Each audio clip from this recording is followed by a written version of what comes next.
Hello everybody and welcome back to my channel. My name is Michael and in today's video I am going to be going over my budget wrap-up for January of 2022. And one thing I'm going to say right off the bat is with the new year comes some new challenges in terms of budgeting. As I'm sure you guys can guess for yourselves, as you may have already experienced this in your own financial lives, things always are getting more expensive. It's very rare that we see something that actually gets cheaper in the form of a budget line item. And as you guys are going to see in this video, especially when we get to the item of groceries, the cost of living has risen, I feel like, quite dramatically in the last month and in the months leading up to January. So stay tuned. If you guys don't know already, I like to use Google Sheets for my budgeting. It's just something I found to work best for me.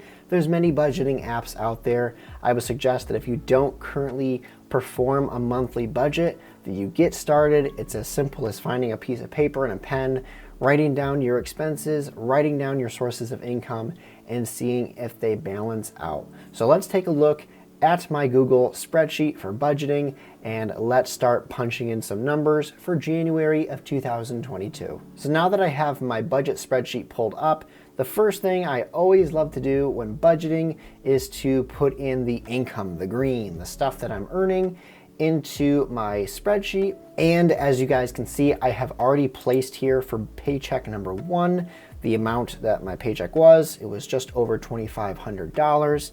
And last Friday, I was given my second paycheck, which is, drumroll please, it's another good one, thankfully, $2,505.15. I think I placed that in there correctly. Beautiful. And as you guys can see, I've kind of arranged my spreadsheet to spit out the difference. I always plan, I try to be a little bit more conservative with my planning for what I think my paycheck's going to be. I get paid on a commission basis, so I try to undershoot myself just a little bit for what I think I'm going to be making that month. And as you guys can see, the difference being with both paychecks this month was over $400. So that's great. That's extra $400 per paycheck that I earned. We aren't going to see anything for the side hustle income just yet, but just an update, I have begun working in the school district where I'm located with my occupational therapy skills with at least one kid so far. Still trying to get a hold of the parents of the other kids so that we can start getting those sessions planned. But we will eventually, hopefully next month, start to see some numbers pop into this column. I was told by someone else who actually is doing the same type of self-contracting with their occupational therapy skills in the same school district that I am in, and they said that you get paid on a month basis, but sometimes there's a little bit of a delay with you actually receiving your money.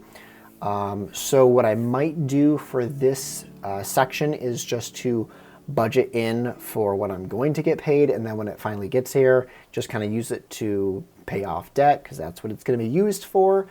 For the most part, my paychecks pay off my regular living expenses, so this extra side hustle income that I'm getting from doing this self-contracting with occupational therapy will definitely just go right towards paying off debt, which is going to be great. Moving on down to the dividends, there really isn't too much of a change there. I haven't tried to invest yet with my regular taxable brokerage account, so nothing is going to be changing there for dividends. I just kind of averaged it out. But those dividends, even if I do get any, they get deposited right back and reinvested into whatever stocks they came out of. Miscellaneous funds, we don't got any this month, so maybe I should set something up. I'll probably, I know in the past I tried doing a little bit of affiliate marketing here on the channel, but I guess if I get any income from that with the links down in the description for different equipment and stuff like that that I use, if I get any type of income from that, I will be sure to place it into this miscellaneous column. And then cash back, the last time I checked, which was at the last video, there's been no new credit card statements, so this number hasn't really changed, was around $15.30. So as you guys can see, that leaves me with a total income of the month of $5,480.70. Granted, 11 bucks of that is from dividends, which don't really count towards my total monthly income, but still, that's a pretty high earning month for me. If you've been tracking this channel, you know that when we see any number over $5,000, that's great. The last time we saw a number that high was when I got 3 paychecks in 1 month, plus some other side hustle income. So it's really good that even with 2 paychecks, that's my income for the month, over $5,000.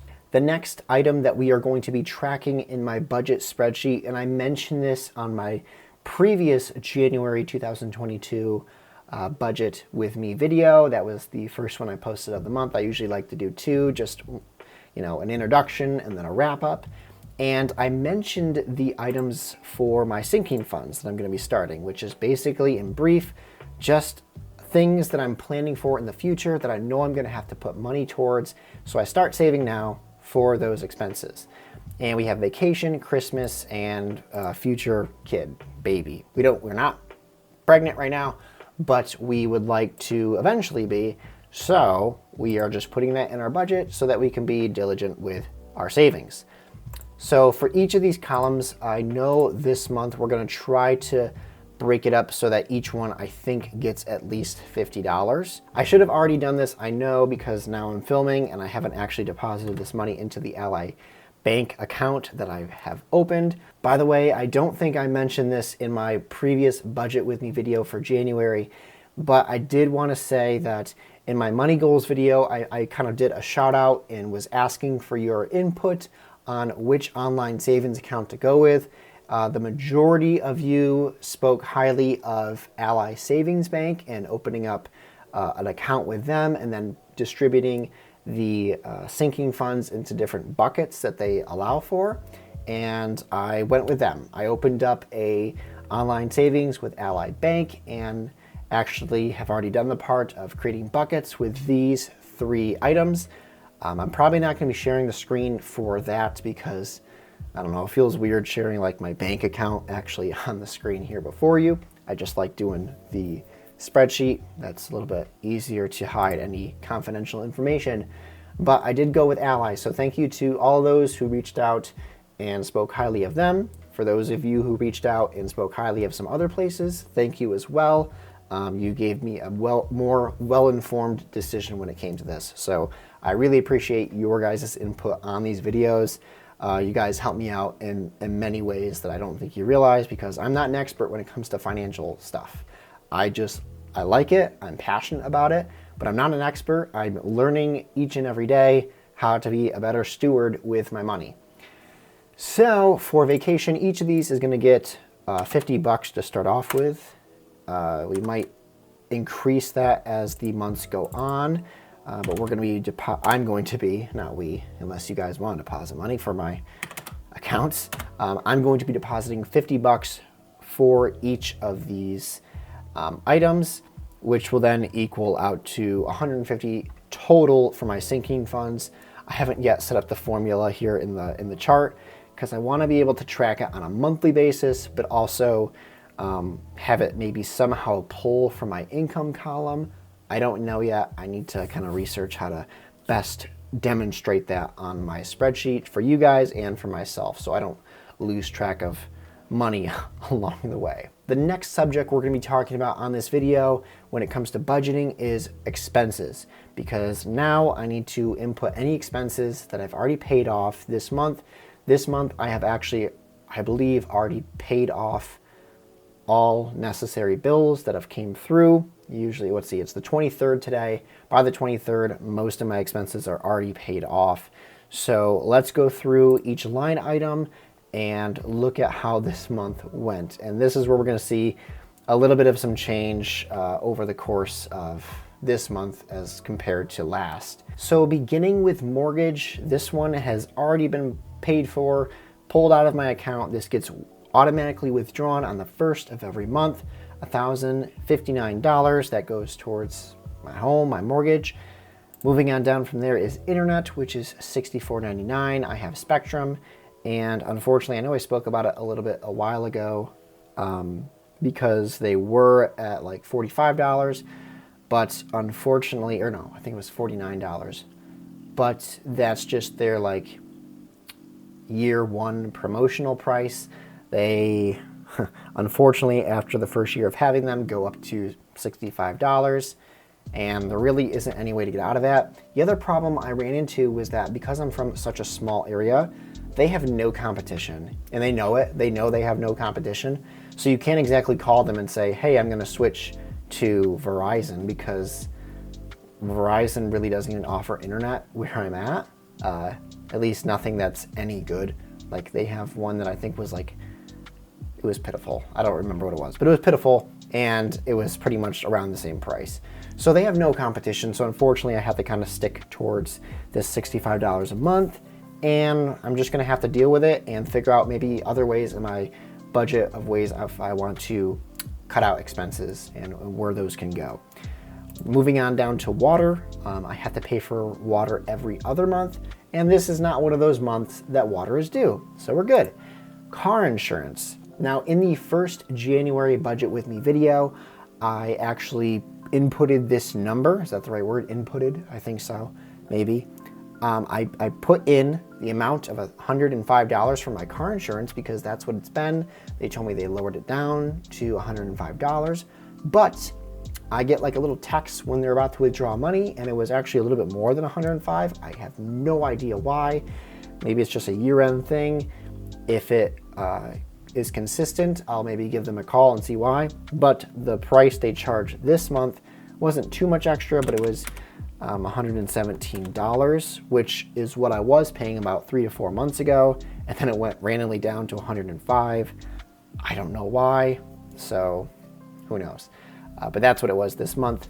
My phone bill for my wife and I's phone is $101. I pay my aunt for that because she's the head of the plan, so the money goes to her. My student loan was $800 at bare minimum this month.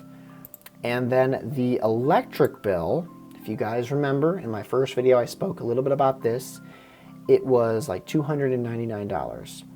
And there was some weird stuff that I guess went down. I got an email that said that around $300 was due that month. Then I went online to see what the bill actually was, and it said $140. I'm like, that's strange. And then when I paid the bill, it said that $299 was withdrawn to pay the bill. I have no idea what happened. It seems strange that the email, which said how much my bill was due, and their actual site, which says how much amount was due, were two different numbers, and by quite a bit. One was 140, the other was 300. So if that happens again next month, I'm going to be calling to figure out what went down. As one of my viewers pointed out in the comment section in my last video, sometimes when they try to adjust for what they think it's going to be throughout the month, they try to get it close, but then they have to maybe adjust it for where they overcorrected or undercorrected with the bill, and that's maybe why it was so expensive for the last month. But then again, online it showed that it was only $140, but then almost $300 was withdrawn from my bank account. I noticed that on, I think it was Friday afternoon. Don't know what happened there. I'll have to check into that. The next item on the budget that we need to take a look at, and this is one of the areas that has had quite a big change recently. As many other people who go out and shop, homeowners, renters, whatever, you guys have noticed that groceries their prices have skyrocketed. Don't know why. I mean, I can speculate and just say inflation and the cost of living goes up each year. It's the beginning of a new year. I don't know. There's a lot of things that can be said about why prices go up. Politics, they all get factored in there. But anyway, groceries this month was astronomically more expensive than it has been. I actually pulled up in the Mint Mobile, not Mint Mobile, I keep saying that. In my Mint Budget app, I pulled up what I have spent for groceries and food in general this month, and it's hurting. It's bad. I've way under budgeted for what it was, because right here it says that it was $438.65. Wow. So as you guys can see, that was, oops, I pushed buttons I shouldn't. As you guys can see, that was a $238 difference over what I had originally budgeted for groceries. I think another reason why the grocery number here was so much more expensive than what it has been is that in addition to the grocery prices skyrocketing and going up, my wife and I have also gotten a little out of sync of when we buy groceries. So we used to buy groceries usually in the beginning of the month, but in January, we actually bought them like kind of halfway through the month, and then we just ordered groceries that would kind of count towards February. So because we ran out and because of the pricing changes, that's one of the reasons why I think this line item is seeing such a drastic change and is now at $238 over what I budgeted. We'll see how things work out in February.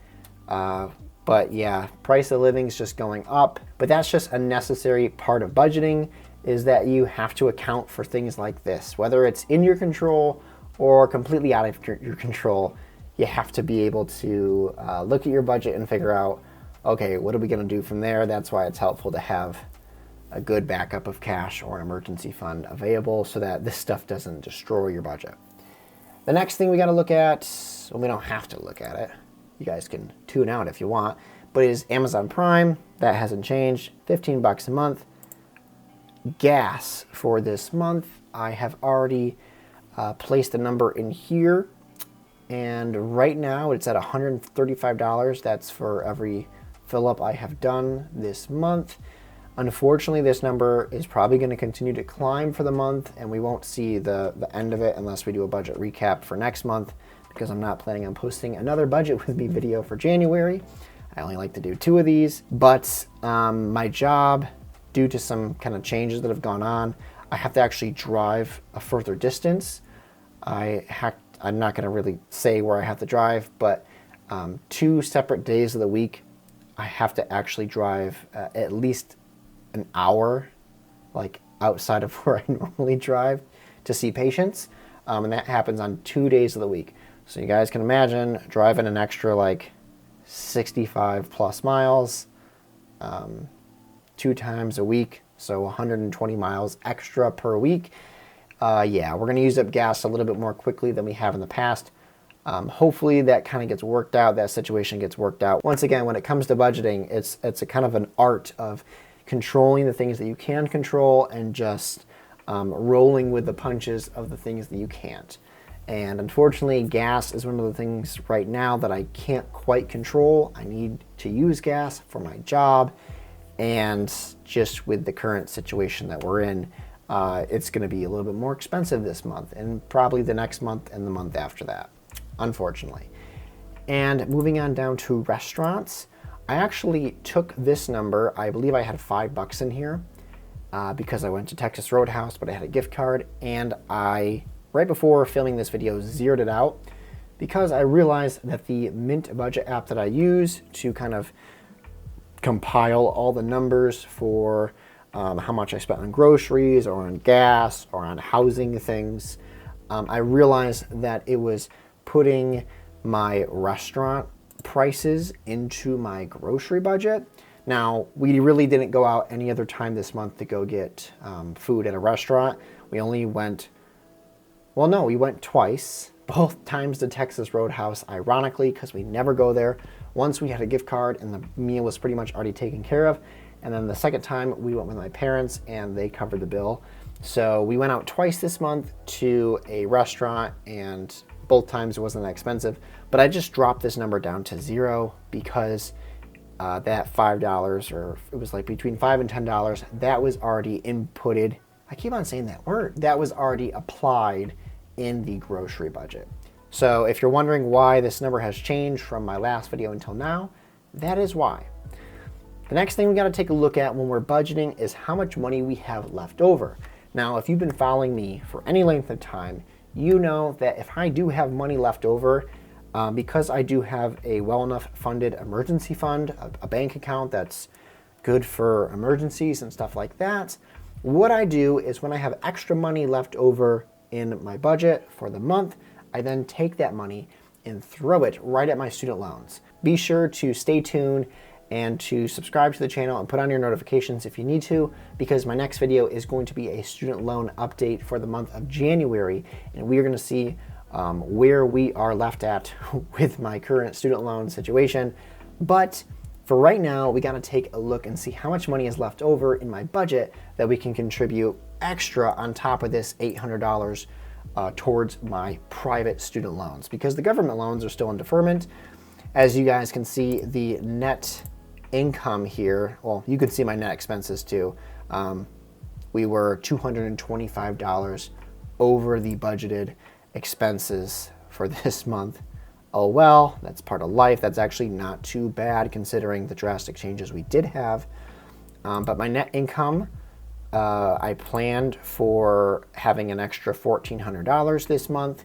Because of the great paychecks I received this month, we are pretty well over that. We're $612 over that at a net income of $2,018.06. So I probably will, I'll deduct $150 from that, put it towards the sinking funds, as you guys can see, and then take the rest of that money and contribute it towards my last Sallie Mae loan account. You guys have been following me along on this channel and know that the main reason for me budgeting and keeping such a hard nose on my finances is because I want to get out of debt as quick as possible. Debt stinks. It's ties up my income throughout the month for other things that I would love to be spending my income on. There's a lot more fun things I can think of to use my money towards than paying off student loan debt. But the situation that I'm in kind of warrants me doing my part to pay back what I borrowed from these banks and other people that have loaned me money.